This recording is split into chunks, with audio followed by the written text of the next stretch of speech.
Salut à tous, bienvenue pour ce premier tuto de Harley Road King 2009 pour un souci électrique, un problème ABS. Donc l'ABS se met en défaut. Le souci se manifeste par un voyant qui s'allume de temps en temps au passage de secousses ou autre. Et en fait le voyant ABS s'allume et se met en défaut. Donc voilà, bon, c'est assez connu sur les Road King, mais j'ai pas forcément trouvé beaucoup de tutos en français. Donc voilà, je vais vous faire ça aujourd'hui. Alors il suffit simplement de tourner le guidon. Voilà, légèrement sur la droite. Et en fait on repère le câble qui est ici, au niveau du capteur ABS. Alors là-dessus, le capteur ABS est sur le côté de l'axe. Et en fait c'est les roulements qui sont codés magnétiquement. Et c'est un système de capteur magnétique qui détecte les impulsions. Et donc si on remonte le câble, eh bien on s'aperçoit dans le fond, alors je ne sais pas si vous voyez, le fameux câble rouge.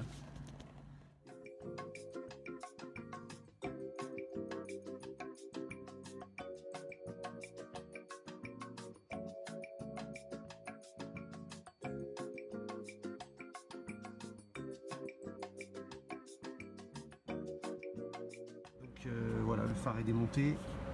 Bon, vous avez vu, j'ai mis une petite protection, hein. Et là on va rechercher un petit peu le fameux câble coupé, et à mon avis on va pas tarder à le trouver.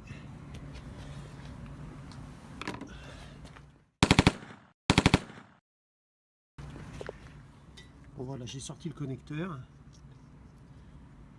ça a l'air d'être à peu près correct, si ce n'est que le câble là me paraît un petit peu trop souple. Donc on va lui passer un coup de testeur. Alors pour tester la continuité du capteur, bon, je ne me suis pas embêté, hein, je prends un multimètre que j'ai mis en ohmmètre. Donc là, bon, pour les prochains tutos, j'essaierai de faire mieux, hein.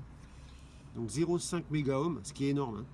Alors la technique pour voir si c'est coupé, c'est très simple, hein, c'est de bouger le câble. Voilà. Alors bon, c'est pas forcément la bonne solution pour le tester, parce que normalement il faudrait voir s'il y a des impulsions en faisant tourner la roue, mais bon là on n'est pas équipé pour le faire. Donc là, à première vue, c'est pas ça qui est en cause, mais je vous réserve une surprise, parce qu'en fait j'ai déjà trouvé la panne qui est ici. Donc en fait ça c'est le reste du connecteur, je vais vous faire voir. Voilà le reste du connecteur, voilà. Et en fait il y avait une petite gaine autour que j'ai enlevée. En fait on s'aperçoit qu'en fait le câble est coupé. Voilà. Le câble est coupé à l'intérieur. Donc en fait vous prenez le câble de chaque côté avec deux mains et vous tirez. Normalement le cuivre ne doit pas céder, puisqu'en fait c'est quand même solide, hein. Avec les torsions, le cuivre a cassé.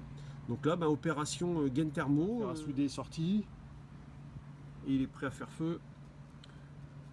Donc là j'ai dénudé de chaque côté, on va faire un raccord avec de la gaine thermo. Bon, voilà la fameuse gaine thermo. Et puis on va prendre le bon diamètre. Ça me paraît un peu gros. Ça me paraît pas mal. Ça me paraît encore mieux. Donc là je vais prendre la verte.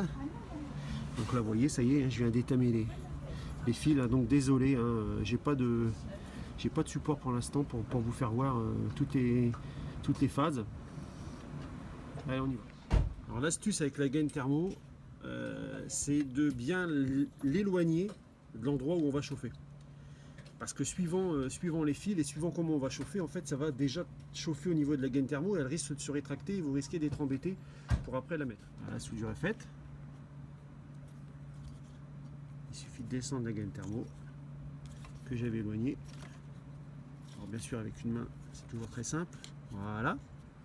Voilà, vous voyez, c'est parfait, hein. Et il n'y a plus qu'à chauffer.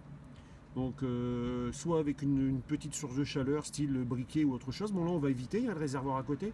Bon, même si ça craint pas forcément grand chose. Moi je le fais au fer à souder ou avec un décapeur thermique à la puissance minimum. Allez, on se retrouve. Comme on peut le voir maintenant, on voit bien que la gaine thermo a bien rétréci et a bien épousé la forme du fil. Il n'y a plus qu'à connecter, remonter, et voilà. Bon, là on va remonter le phare, hein. Donc là en fait il y a différentes vis qui sont prévues pour la fixation du phare. À l'intérieur, en fait, je suis venu colçonner le connecteur à l'intérieur, donc sur le câble, la tuyauterie en fait hydraulique, hein, donc comme ça au moins je suis sûr que ça ne bougera pas.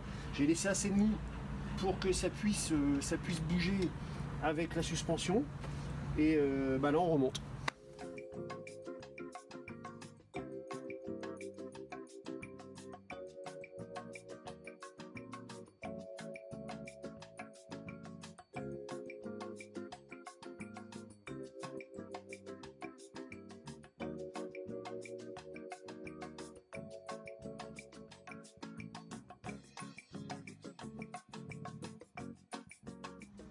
Alors après essai routier, on s'est aperçu qu'en fait le deuxième fil était coupé également à l'intérieur.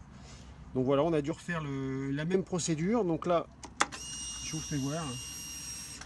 Donc là, on voit bien que le voyant ABS clignote et dès qu'on roule, eh ben, il s'éteint. Donc le problème est résolu. Voilà un prochain tuto. Allez, salut et gaz.